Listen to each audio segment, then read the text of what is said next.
si Ferdinand Romualdez Marcos. Live mula sa GMA Network Center, ito ang 24 Oras. Magandang gabi po, Luzon, Visayas at Mindanao. Sinaktan at pinagnakaw ang paumano ng mga pulis ang isang ginang sa Taguig sa gitna ng marahas na pagpasok sa kanyang bahay para silbihan umano ng arrest warrant. Giit ng biktima, peke ang warrant na nagdidiin sa kanya sa isang drug case kung saan matagal na siyang napawalang sala. Inalis muna sa pwesto ang mga pulis na kasama sa operasyon at sasampahan ng kasong kriminal at administratibo. Ang nakulikam nila umanong pang-aabuso tunghayan sa aking pagtutok. Bandang 3:00 ng hapon noong linggo nang makuna ng CCTV ang pagdating ng mga nagpakilalang pulis sa bahay na ito sa Taguig. Bakit? Ano yun? Ano yun? Tumayo sa entrada ang babaeng may-ari ng bahay at hinarap ang mga pulis. Sumunod sa kanya ang anak niyang minor de edad na lalaki na agad kumuha ng cellphone video. Pero nang makita ito ng isa sa mga pulis, sinunggaban niya ang binatilyo. Dito na lalong nagkagulo. Kinumpronta ng mga pulis ang binatilyo at pilit na kinukuha ang cellphone nito. Ang ginang naman na nasa sofa, hinarap ng isa pang pulis at pinakitaan ng papel. Ayon sa 53 anyos na si Aling Delia, hindi niya tunay na pangalan, pilit daw siyang inaaresto ng mga pulis at pinakitaan pa siya ng warrant of arrest. Pinagaganon ko sa kanya kasi po babasahin ko kung talagang may firma ng judge yung warrant. Ayaw po niya. May pangalan niyo ho, nakita niyo? Hindi, wala akong nakita. Dahil tingin niya peke ang warrant, umalma si Aling Delia sa pag-aresto ng mga pulis. Gumitna na lang daw ang isang kagawad kaya siya napapayag na sumama sa barangay. Pero Pagsakay ko ng mobil, aba eto, lumagpas kami ng barangay. Nasa isip ko, pag nilagpas ako ng barangay, dadalhin nila ako sa outpost, tsak, tatamnam na po ako. Ganyan po ang laro nila, tatamnam nila ako. ano ngayon ang ginawa niyo? Ay, tumalon po ako. At saka pumunta ako ng barangay hall. Nakuna ng video ang pagtalon ng ginang. Pati ang isa pa niyang anak na sumama sa police mobile, lumundag na rin. Nakausap ng GMA Integrated News kanina si Aling Delia at kanyang mga anak na ngayon nasa bahay na nila. Pilit daw na isinasangkot siya ng mga pulis sa isang illegal drug case kung saan siya'y napawalang sala na. Sila rin po pumunta sa amin noong June 3, 2023. Sila rin po pumunta dito. Anong ginawa sa inyo rito? Hinuli rin po ako. May warrant to? Wala po. Kung ako'y totoong nagaganyan, hindi ako ma-acquitted. Hindi nga napatunayan eh. Desidido ang pamilya ni Aling Delia na ihabla ang mga pulis. Hindi lang daw dahil sa harassment, kundi pati sa pagtangay ng mga ito ng higit 70,000 pesos nilang kita sa tindahan at iba pa. Nakita ko. Kaya nga sabi ko, mga pulis, mga nagdanakaw na naman kayo. Sabi ko gano'n, mga pulis kayo. Sigaw po ako ng sigaw no. Sabi ko, mga magdanakaw, eto. Kumukuha po ako ng atensyon ng mga tao. Ang insidente nakarating na agad sa PNP-NCRPO na nag-utos ng agarang pagsisiyasat. Hindi po valid kung ano man yung hawak nila, yung pinapakita nila kasi based na rin po doon sa investigation na walang kinalaman yung papel na yun sa pagpasok nila. Kanina, tinanggal na sa pwesto ang lahat ng mga pulis na sangkot sa umunoy illegal na police operation na ito. Pati na ang kanilang mga kasamahan sa Napindan Substation 5 ng Taguig Police. We will never tolerate these actions ng ating mga pulis.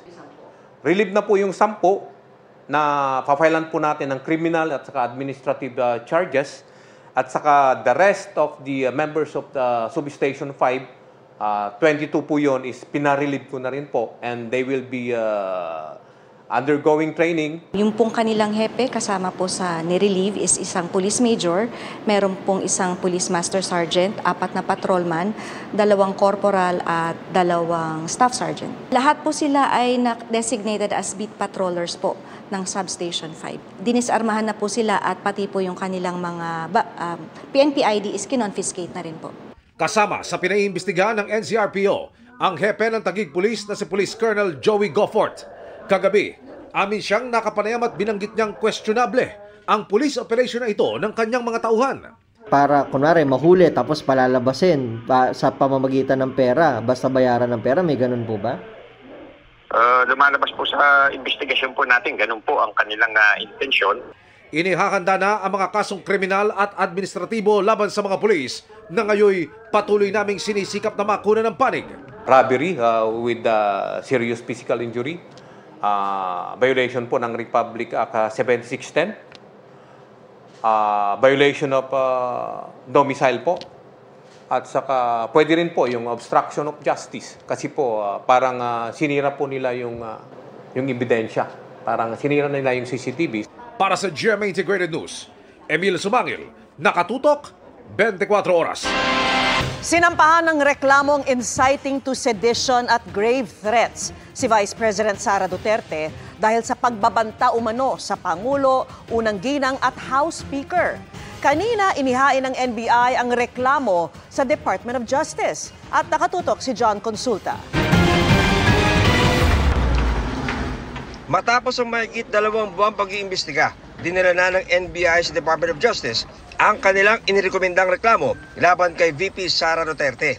Ang kanilang finance sa DOJ, reklamong inciting to sedition at grave threats. Kaugnay ito ng mga binitawang pahayag ng Vice Presidente noong Nobyembre ng nakaraang taon. Kapag pinatay ako, patayin mo si BBM, si Lisa Araneta at si Martin Romualdez. No joke. No joke. Kamakailan, sinabi ng Vice Presidente na wala siyang binitawang assassination threat sa Pangulo. Kanina, formal nang tinanggap ng Department of Justice ang mga dokumento ng reklamo ng NBI. Naniniwala kami na sapat ang aming mga ebidensyang inilatag. Nasa DOJ na ang bola ngayon. No? I-determine nila kung magkukondak sila ng preliminary investigation at later i-file ang case sa court. Tinangkaraw ng NBI na hanapin ang umano'y taong tinutukoy ni VP Sara na kinausap na niya. Pero di nila ito natuntun. 2 beses sinubukan ng NBI na imbitahan ang pangalawang Pangulo para magbigay ng pahayag sa kanilang investigasyon. Pero di ito sumipot. Kami ay political, straightforward. Wala sa aming nag-utos, wala sa aming nagdikta kung ano ang dapat gawin sa kaso. Yung kinalabasan ng aming investigasyon ngayon ay ayon sa aming pag-weigh ng evidence. Sa isang pahayag, kinumpirma ng DOJ na natanggap na nila ang reklamo at sasalang na ito sa evaluation at preliminary investigation ng National Prosecution Service. Ang maiksing sagot naman dyan ng Vice Presidente, inasahan na raw niya ito. Si Senate President Chis Escudero, wala naman daw nakikitang epekto sa impeachment ni Vice President Duterte kung kasuhan man siya ng DOJ. Walang epekto yon sa napipintong impeachment proceedings, walang bearing yon at walang kinalaman yun doon. Pwede magpatuloy yon ng sabay, pwedeng mauna, pwedeng sumunod. No, they can present the same witnesses. They can present the same pieces of object or documentary evidence. That is totally up to them. Karapatan naman ng kabilang panig kung sakasakali kung may basis sila, natutulan niya ang presentasyon yan. Para sa GMA Integrated News, John Consulta, nakatutok 24 oras. Duda ang Philippine Coast Guard sa tunay na pakay ng isang Chinese research vessel na naglalayag sa karagatan ng Pilipinas. Kahit daw kasi sumunod ito sa protocol, kahinahinala ang kilos nito at nagpatay pa ng automatic identification system. Hindi na rin lang ito pumasok sa exclusive economic zone ng Pilipinas, kundi sa mas malapit na lugar sa karagatan na kung tawagin contiguous zone. Nakatutok si Chino Gaston. Sumunod man sa protocol ng Innocent Passage, sumagot sa mga radio challenge ng Pilipinas at mabilis at walang tigil na naglayag panorte, duda pa rin ang Philippine Coast Guard sa tunay na balaki ng China research vessel Lanhai 101. Mula ng buntutan daw kasi ng BRP Cabra ng PCG ang research ship. Nang nakalapit na sa karagatan ng Luzon, tila may ginagawa itong kakaibang pagsusukat sa tinatawag na contiguous zone ng bansa. Ang contiguous zone, ang 24 nautical miles na bahagi ng karagatan mula sa dulo ng territorial sea kung saan may limited law enforcement power o pwedeng magpatupad ng batas ang coastal state gaya ng Pilipinas alinsunod sa international law. What is suspicious is that she keeps on the average distance of at least 23 to 24 nautical miles off the coast of the entire Luzon Island. It keeps on entering the contiguous zone natin. Nagpatay raw ng automatic identification system ang lanhay ng makarating ng Pangasinan at huling namataan na naglalayag panorte sa may bandang Babuyan Island na bahagi ng Batanes. Ang BRP Cabra bumalik na ng Zambales para buntutan naman ang China Coast Guard 3304. Samantala, isa pang Chinese Coast Guard ship ang dumating sa Baho de Masinloc kanina. Galing daw ito ng China noong February 10. Sa kabuuan, 4 na ang barko ng China Coast Guard doon, kabilang ang tinaguriang monster ship na CCG 5901. Para kontrahin ang dumaraming insidente ng illegal, coercive at deceptive actions ng China, sinabi ni AFP Chief of Staff General Romeo Bronner, balak dagdagan ng AFP ang mga biniling BrahMos missiles mula India at kumbidahin ang South Korea na sumama sa squad, ang alyansa ng US, Japan, Australia at Pilipinas na regular na naglalayag sa EEZ ng bansa.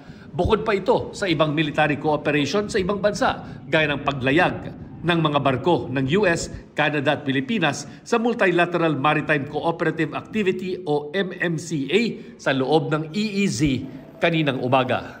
Para sa GMA Integrated News, Chino Gaston nakatutok, 24 oras.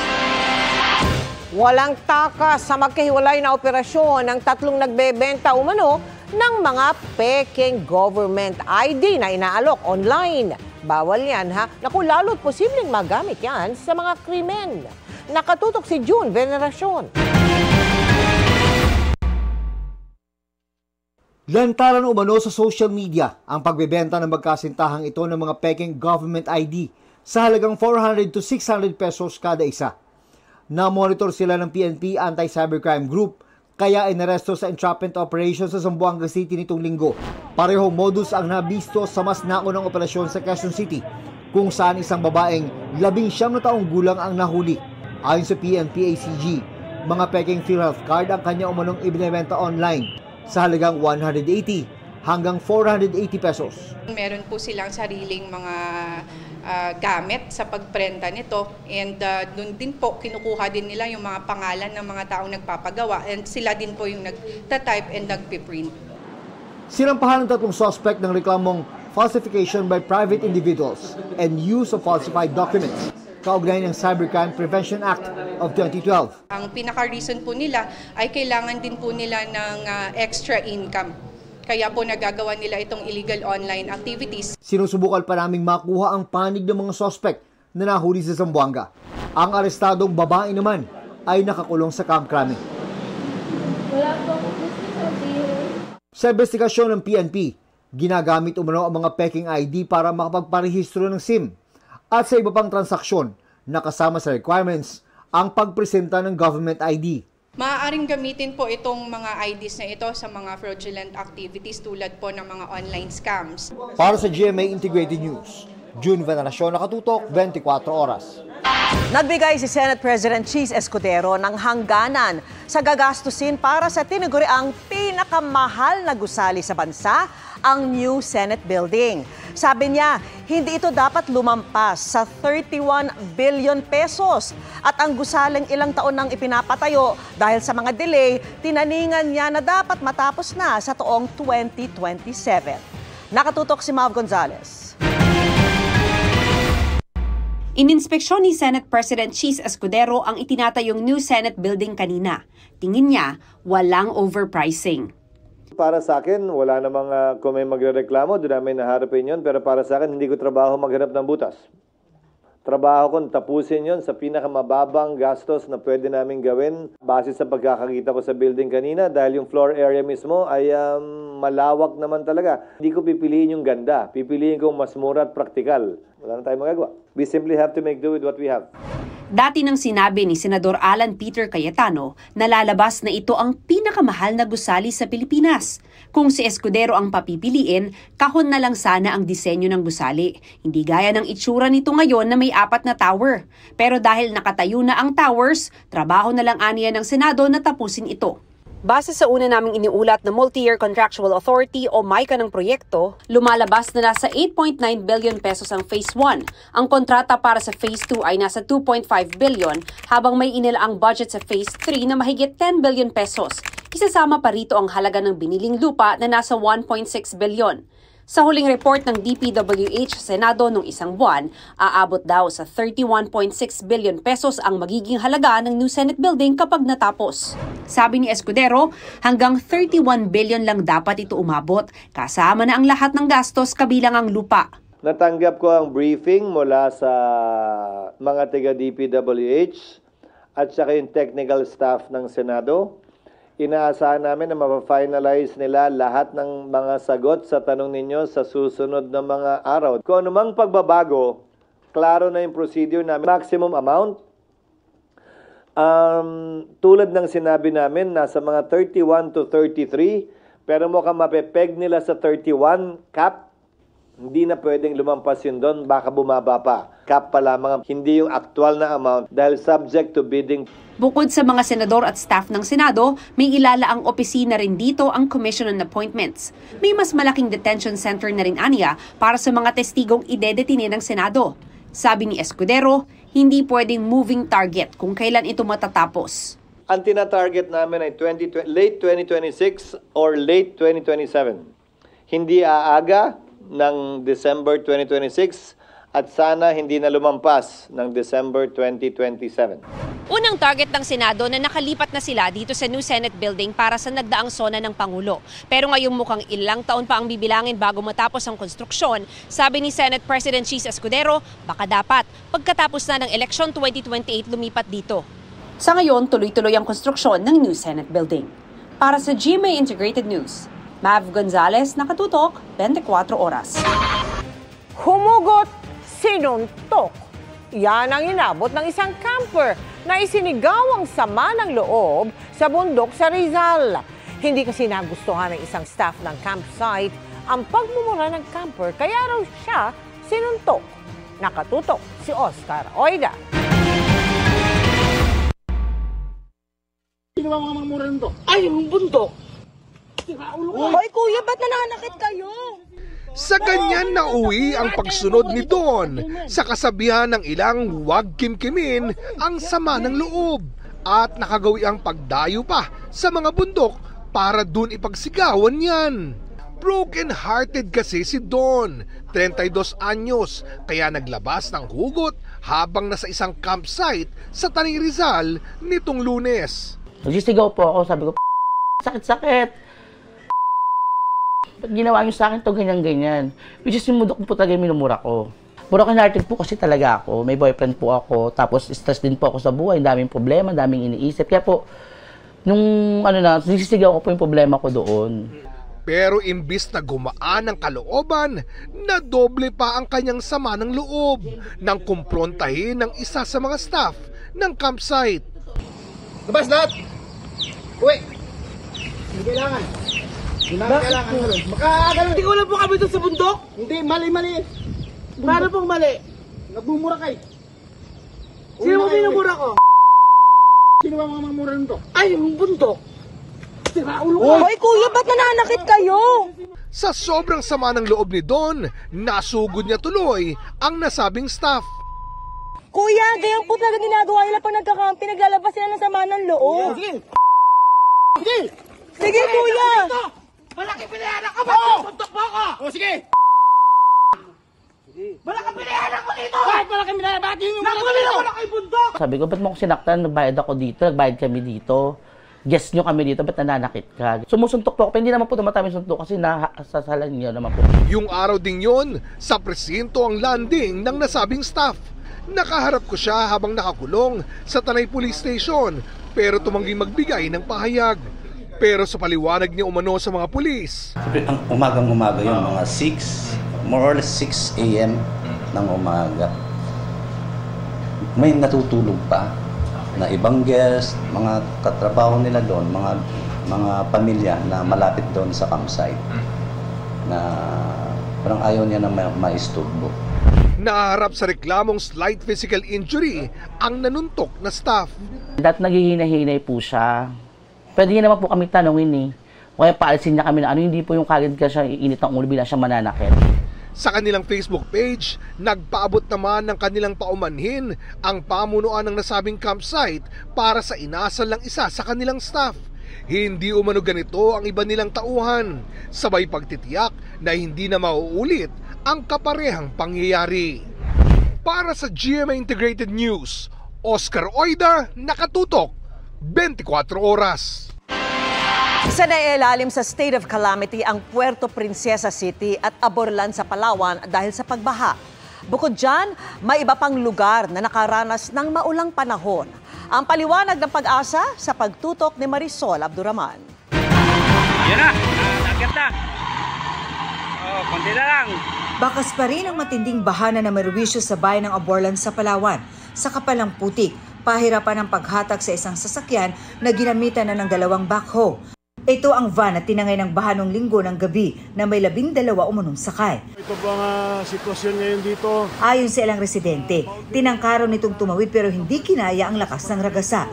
Nauna na nasagip ang 7 sakay nito, kabilang ang isang sanggol. Saan po yung isang batang paslit o sanggol? Ayan po, makikita ninyo na kanyang bit. 5 ang nasawi. Pinakahuling na-recover ang 2 bangkay na nasa loob pa raw ng van na natagpuan kahapon. Grabe. Bukod sa Aborlan, nalubog din sa baha ang iba pang bayan sa lalawigan ng Palawan dahil sa mga pag-ulan nitong mga nakalipas na araw.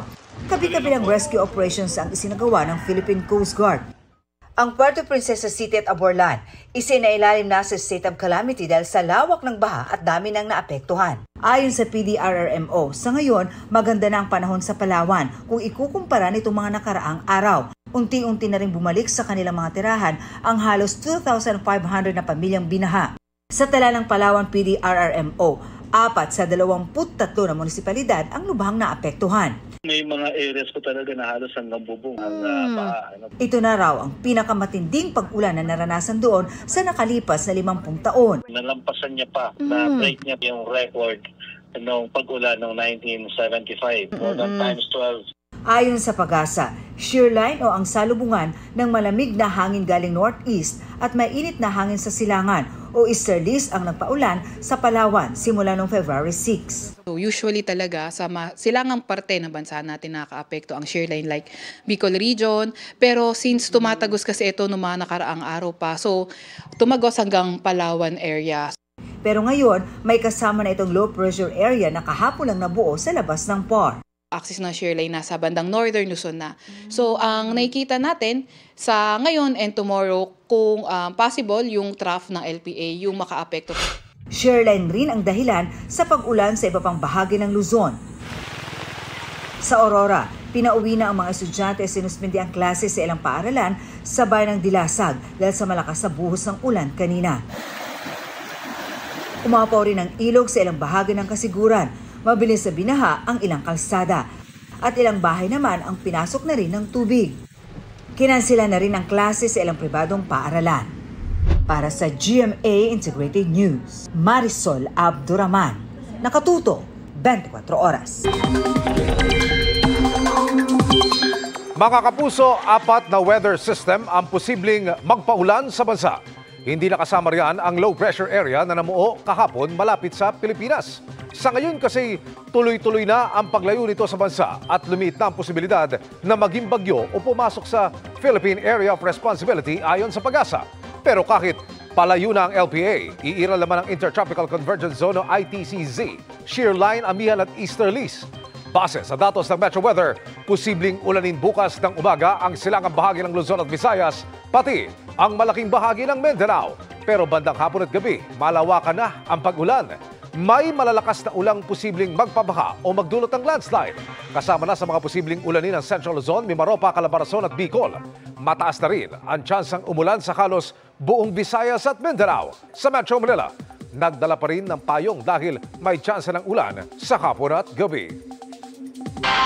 Dahil sa Hulyo o sa mga sunod na buwan, pabalak simula ng Senado ang impeachment trial ni Vice President Sara Duterte. Bukas ang posibilidad na questionin ito sa Korte Suprema. Ayon kay retired Associate Justice Adolfo Ascuna, maaaring mabaliwala ang reklamo kung hindi agad uumpisahan ng Senado ang paglilitis. Nakatutok si JP Soriano.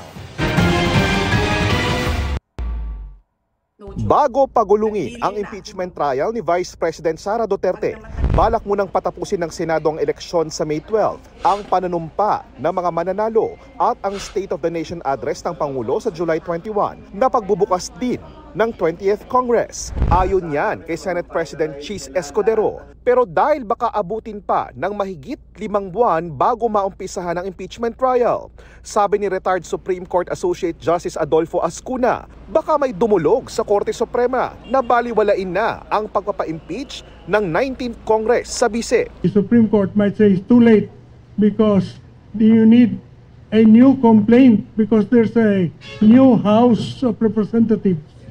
And therefore, it's subject to the 1-year rule that you cannot file more than one impeachment case. Hindi naman raw ito mangyayari. Depende sa aksyon ng Senado na tatayong impeachment court. Unless the tribunal has already acquired jurisdiction, because jurisdiction once acquired is not law. Tugon ni Escudero, may jurisdiction na ang Senado sa impeachment matter. Meron ng jurisdiction ang Senado dyan sa kasong yan dahil tinanggap na namin Mag-convene man o hindi yung korte to receive evidence, mag-i-issue na ng mga jurisdictional orders ang impeachment court na ito. Kaugnay ng pagpapasagot, na pag-usapan na natin yan, pagpapasagot sa nasasakdal at paghingi ng tugon doon ng prosecution. Ilang grupo na ang nanawagan kay Pangulong Bongbong Marcos na magpatawag ng special session ng Senado para umpisahan ang impeachment trial. Pero ayon kay Ascuna, there is no need for a special session because the Constitution already says that they are supposed to start the paglilitis forthwith. Nauna nang sinabi ni Escudero na wala pang indikasyon sa ngayon na ipag-uutos ng Pangulo na mag-special session sila at hindi rin daw nila ito hihilingin sa Pangulo. Para sa GMA Integrated News, JP Soriano, nakatutok 24 oras. Naka-aalarma ang na-monitor ng isang grupo ng mga questionable content online laban sa Pilipinas at sa Pangulo, partikular sa issue ng West Philippine Sea. Ang mas nakababahala, may epekto ito sa eleksyon ayon sa isang grupo. Ang ating Panata Contrafake, tinutukan ni Mariz Umali. Since 2012, sa pagdinig ng House Tri-Committee kaugnay sa pagkalat ng fake news at disinformation sa bansa, ibinunyag ng grupong Press One PH ang na-monitor daw nilang umano'y network ng social media account na nagpapakalat ng mga questionable content laban sa Pilipinas at Pangulong Bongbong Marcos, partikular sa maliraw na pagtugon ng ating pamahalaan sa issue ng West Philippine Sea. Dun sa tweets nila, finiframe nila na ang issue na to ay parang nagiging puppet ang Pilipinas ng US. May involvement ang Amerika dito. Pinagbibintangan nila na funded daw po yun ng US at nangingialam daw ang Amerika sa ginagawa ng Pilipinas sa West Philippine Sea. This is to show a narrative na mali ang Pilipinas sa usaping West Philippine Sea, hindi tayo dapat nandoon. Bagamat isa lamang ito sa ilang mga issue na paulit-ulit daw na ipinopost ng mga nasa likod ng umano'y organized na social media network na ito, may epekto raw ito ngayong darating na eleksyon. This is very alarming, ma'am, especially na nangyari to at nakita natin to ahead of a very crucial elections.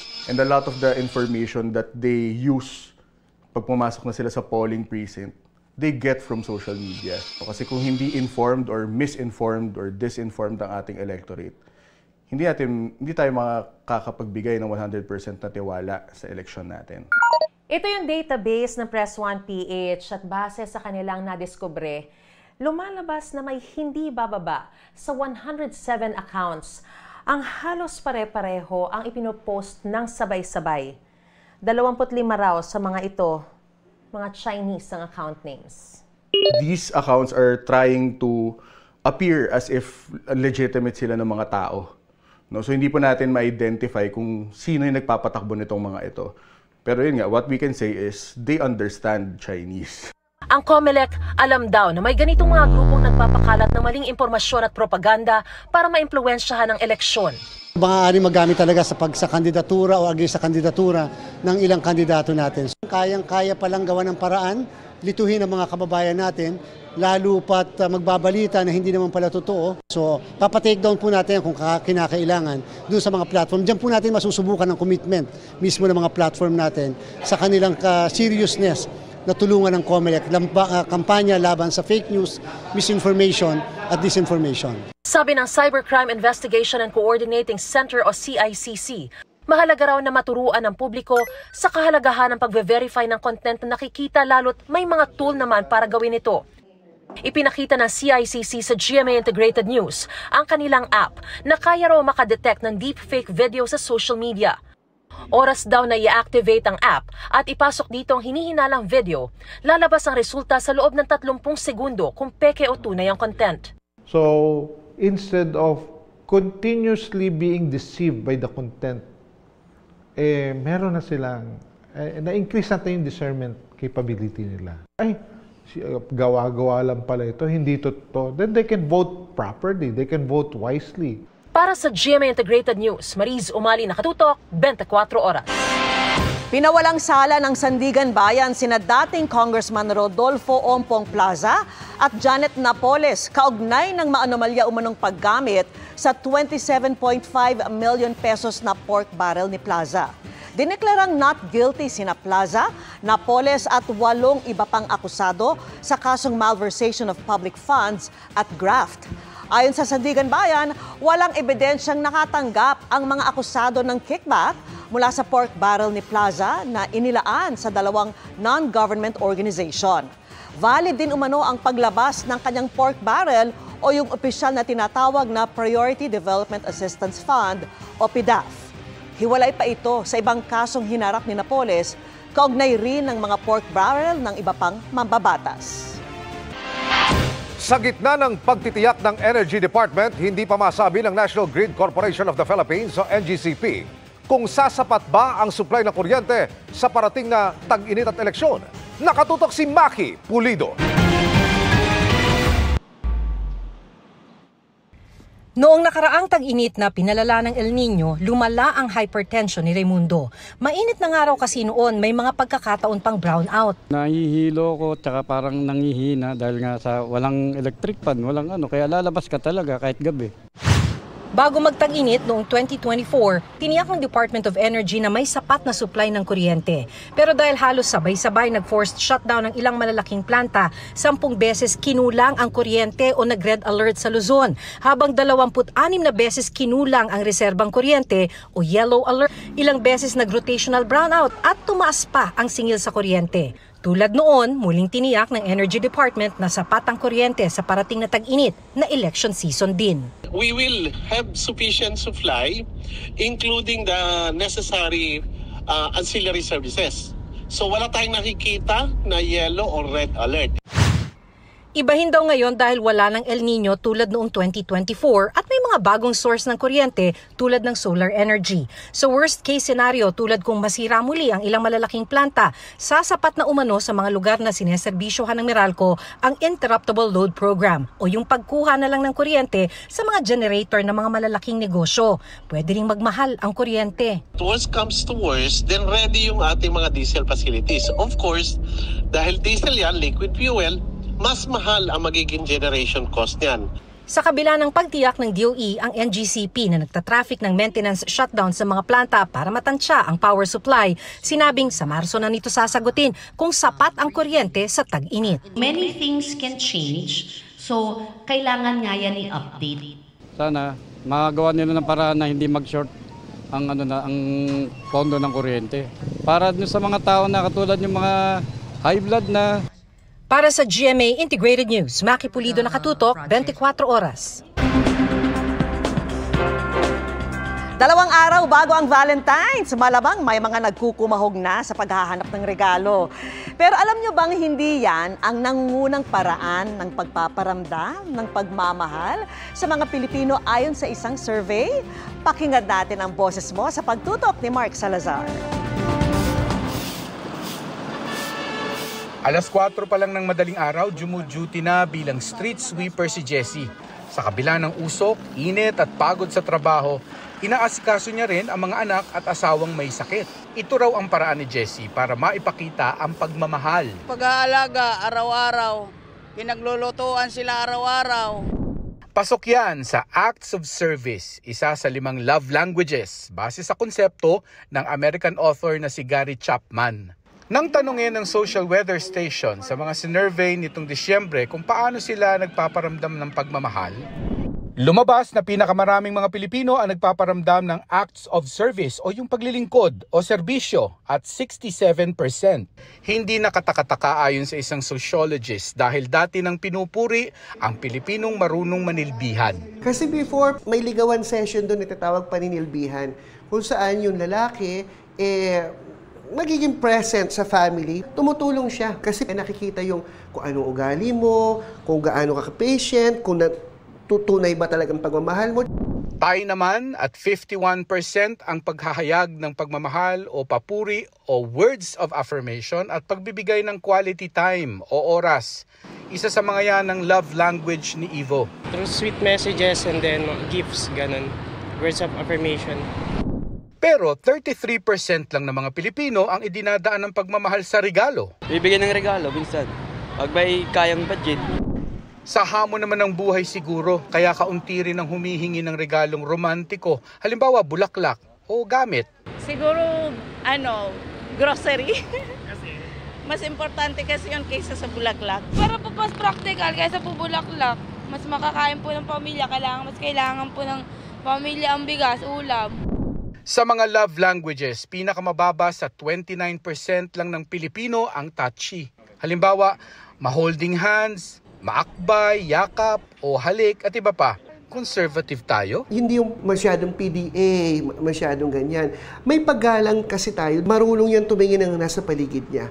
Marunong yan tumingin ng nararamdaman ng ibang tao. Hawakan yung kamay ng girl or nung guy. Teka muna, baka naiilang siya, baka hindi niya gusto. So, medyo magaan tayo pagdating sa physical touch. Pinakakonti rin sa nakalipas na 2 dekada ang nagsabing happy sila sa kanilang love life sa December 2024 survey. 46% lang, hindi tulad noong 2023 kung kailan 58% ang masaya. Nagiging trend din naman ito sa iba't ibang mga bansa na kung saan yung kada individual nagiging career-oriented muna. Pero si Ivo, may career na, may masayang love life pa, di siya na. Give and take lang. Ayun, unawaan. Para walang away masyado. At kung may away man, ayusin din. Wala naman talagang iisang formula para sa isang happy love life kasi magkakaiba naman talaga tayo ng love language. Tapos magkakaiba pa yung mga taong tatanggap nito. Para naman sa mga singles ngayong Valentine's Day, muling patunayan na pwede ang happy love life kahit walang kapares. Lalo na kung tagumpay ka naman sa self-love, di ba? Para sa GMA Integrated News, Mark Salazar, nakatutok 24 oras. Correct. Tayo naman, ang love language natin ay acts of service, sabay hug, o di ba? Ang mga kapuso kaya online, paano ipinapakita ang kanilang pagmamahal? Karamihan sa mga netizen, #foodislife na pasok sa gifts. Sang-ayon ng ilan sa katagang, the way to a man and woman's heart is through their stomach. Kaya naman laging pinaglulutuan ang mga mahal sa buhay. Quality time sa pamamagitan ng pag-travel together naman ang hirit ng isang commenter. Effort na pasok sa acts of service ang hinahanap ng ilan dahil mas matimbang daw ang actions kesa salita. This Love Month, simple words gaya ng I miss you at I love you ay sapat na raw para magpakita ng pagmamahal ayon sa isang netizen. Pasok yan sa words of affirmation. Pero ano man daw ang love language mo, mapa-acts of service, quality time, physical touch, words of affirmation o giving gifts, mas mahalaga pa rin na ipagdasal mo ang taong mahal mo. Mga kapuso, pwede mo ring iparinig ang boses mo sa social media accounts ng 24 oras. Sa ginawang pag-aaral ng isang election watch group, nakitang mahigit kalahati umano sa mga tumatakbong party list representatives ay hindi mula sa marginalized sector. Nakatutok si Joseph Morong. Nang busisiin ng Election Watch Group na kontradaya ang lampas 100 party list na kandidato ngayon 2025, lumabas na mahigit sa kalahati ang hindi naman kumakatawan sa mga mahihirap o marginalized sector. Ang nominee ng isa sa bawat 4 sa mga party list ay mula sa mga political dynasty. 25 naman ang may kinalaman sa malaking negosyo, habang 18 ang may kaugnayan sa pulisya o militar. Meron ding kaduda-dudang advokasya o sangkot sa kasong katiwalian. It's a big number to be worried about. In fact, I can even argue kahit isa lang dyan ang political clan, malaking issue pa rin yan kasi dapat para sa marginalized and underrepresented lang yung party list system natin.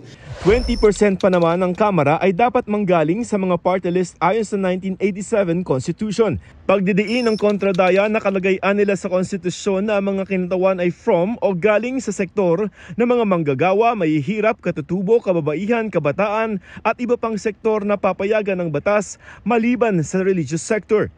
Pero tila lumayo umano sa intensyon ng probisyong yan ang party list system dahil sa desisyon ng Korte Suprema noong 2013 na nagsabing kasama sa mga pwedeng inominate ay may track record ng advokasya para sa naturang sektor. Para buksan sa lahat ng mga tao, lahat ng mga grupo, yung ating party list system. Binaliktad nito ang naunang desisyon ng Korte Suprema noong 2001 na nagsabing dapat galing sa mga marginalized at underrepresented na mga sektor ang mga party list nominee. Halimbawa pang hindi may susulong ang interes ng kabataan ng isang retirado o ang interes ng mahihirap o manggagawa ng isang industrialist. Hindi nga rin dapat proyektong inorganisa, pinupondohan o tinutulungan ng gobyerno ang isang party list. May mga panukalang batas sa Kongreso para sa reforma ng party list system. Pero ayon sa grupong kontradaya, kung hindi ito uusad sa Kongreso ay maaari naman daw tumakbo ulit sa Korte Suprema. Habang wala pa, may hiling sa COMELEC ang Center for People Empowerment and Governance o CENPEG. Have stricter scrutiny measures on which party list to accredit. Sana nasa isip din yun ng mga commissioner.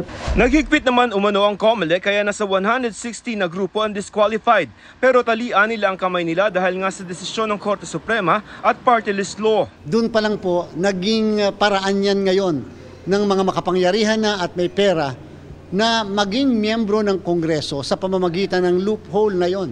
Tungkol naman sa mga political dynasty na kinakain na rin ang party list system. Doon naman po sa sinasabi na maaaring ito ay kontrolado ng ibang group, ng ibang pamilya or whatever, maaaring di pong totoo yan. Kaya po tayo may period kung saan ang isang tao, grupo, registered voter, ay pwedeng mag-file ng petition to deny due course or cancel yung isang nomination. Unfortunately, wala pa tayong anti-political dynasty law in the Philippines.